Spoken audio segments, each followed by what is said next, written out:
president's immigration overhaul is top of mind, not just for families in Central Florida, but businesses as well. Delegations from Mexico, the Dominican Republic, and Colombia are in Orlando this week for the LatAm trade show. WESH 2's Luana Munoz was there as the group shared concerns over how long these business connections will last.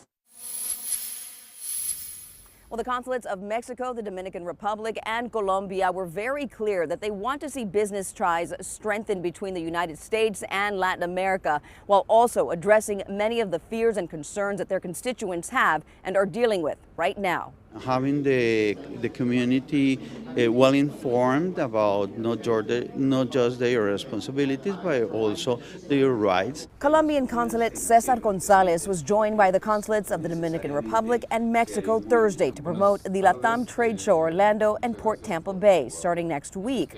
The business fair last year was a success, raking in more than $25 million in contracts with a goal of hitting $50 million this year. But as President Trump pushes his tough immigration policies on Colombians and threatens Mexico with a 25% tariff, which was halted for only 30 days, the relationship between the U.S. and Latin America is strained. Any relation, as for example, a marriage has good moments and bad moments, and certainly any difficulty always goes or are followed by reflections that allow us to grow. Gonzalez and the Mexican consulate, Juan Sabinas Guerrero, emphasized they too want safer borders and criminals to be detained. But they don't want the average working family, a majority of Latin American immigrants, living in fear.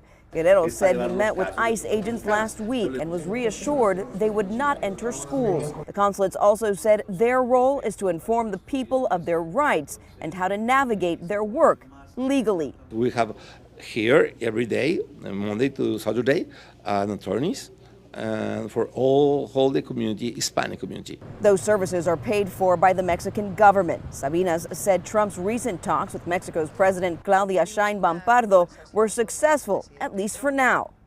Well, right now, the United States has strong business ties with Latino America, especially Mexico. But as the United States starts to threaten other countries with tariffs, those other countries are beginning to strike deals amongst each other, excluding the U.S.